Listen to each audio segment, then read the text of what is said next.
Alright, so you've seen some of what all happened in my past. How I was lied about, dishonored, disgraced. You haven't even gotten into the other bullshit charges I've had leveled against me.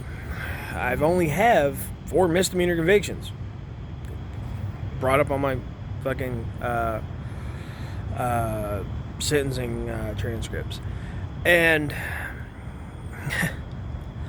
so, while everyone, my little online enemies, are trying to slander me and make me look like the worst thing imaginable, I also have to deal with the cops and the courts.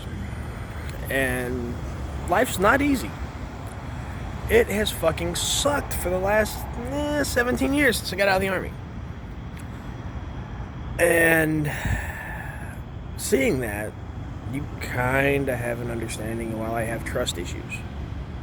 Why I doubt things, why I doubt people, why I don't believe people. Yeah, I know. See, it's not what you say, it's what you do. Anyone can say anything, but it's what they do that matters. So,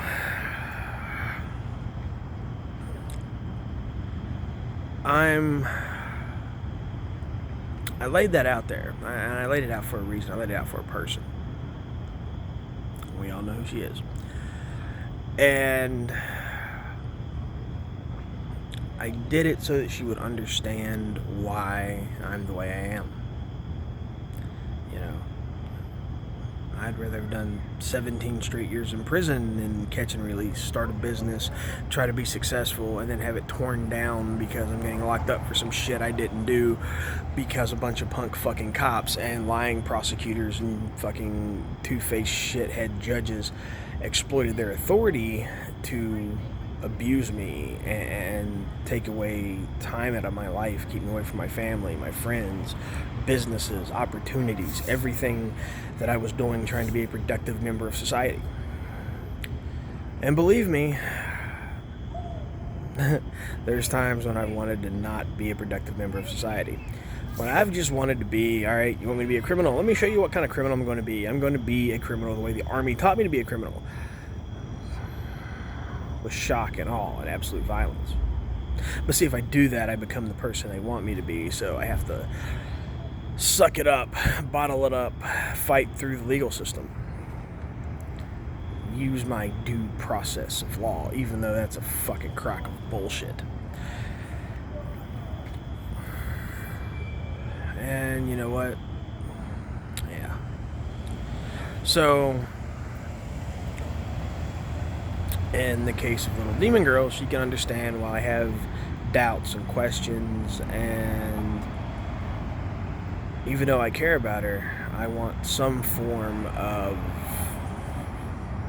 physical action to prove it, not just acting and saying things. See, I've reached a point in my life where, well, I'm gonna be lonely. I might as well be alone, as you know, the song "Save Yourself" from Stabbing Westward goes. And at the end of the day, all that I have is the fact that I made a choice not to be the person that they've been trying to make me be. They've tried really hard. So, if you think your life sucks, take a look at me. Now, that being said, I'm going to lay it out in the simplest terms that I can, in the best way that I can. I'm over it. I don't give a fuck. I'm tired in ways that people cannot imagine. Mentally, physically, spiritually. I've almost given up several times and then been pulled back from it by events or need or whatever. And now I just don't care. So,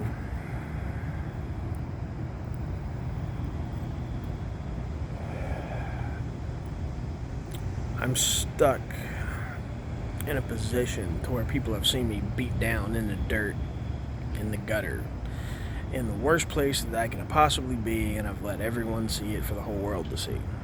'Cause I don't give a shit anymore.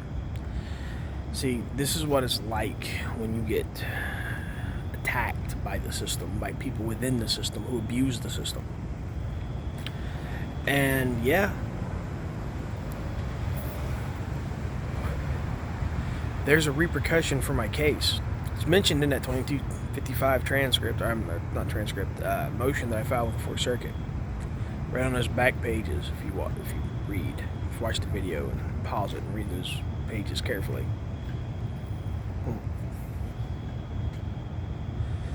See, I'm left with a choice. That choice is to be the bad guy they want me to be, or to be the bad guy I want to be.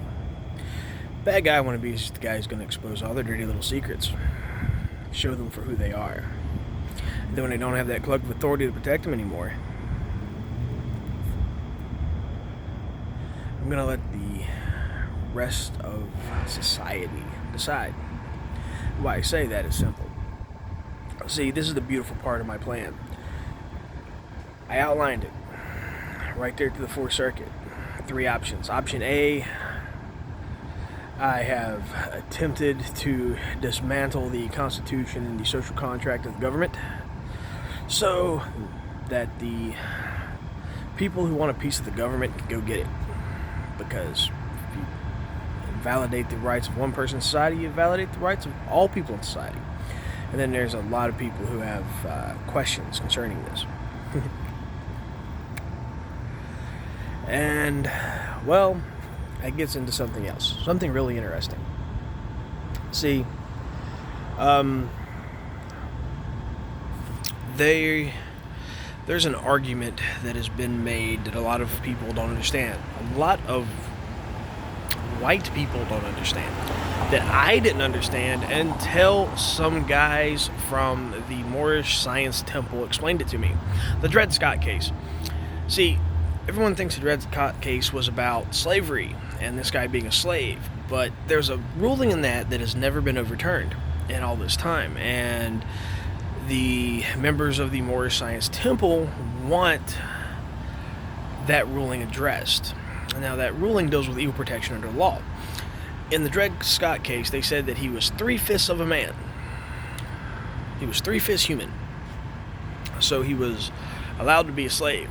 But if you actually read the transcript of that case, it was the 2/5 that they said that he had to be a Christian. And since he wasn't a Christian, that he was only 3/5 of a man and therefore could be, a slave, held indefinitely.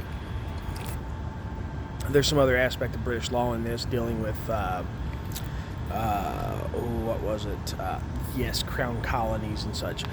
But once it became from English law to American law, there was an opportunity to change that. Instead of changing the edict of the crown colonies and how they operated, instead, they made up the 3/5 of a man rule. The other 2/5 was based on religion. So under the idea of freedom of religion, then you're saying you're free to have any religion you want, but if you're not a Christian, then therefore you're not a whole man.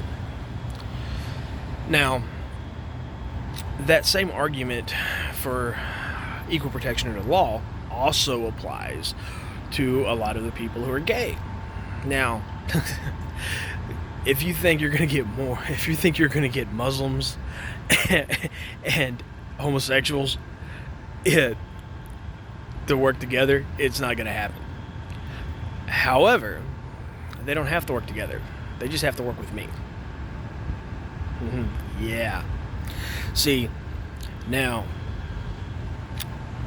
the gay rights people want to have equal protection under law. That's their basis for gay marriage and a lot of other things.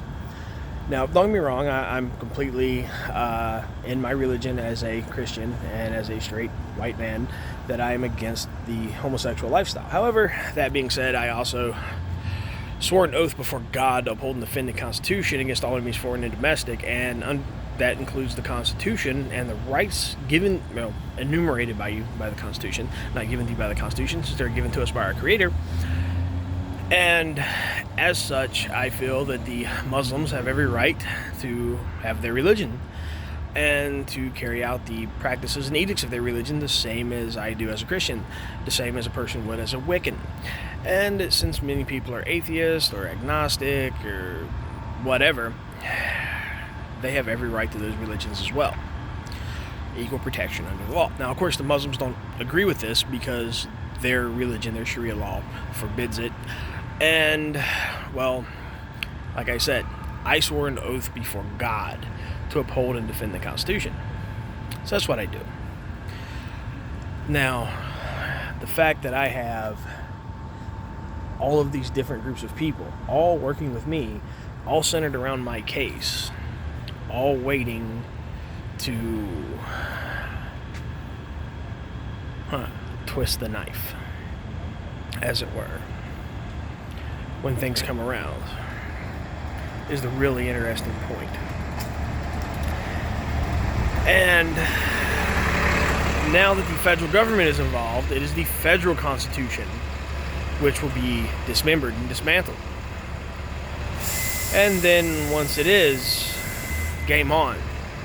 The West Virginia Constitution is nearly there. One more little peg, one more little nail in that coffin. Yeah, I'm that asshole.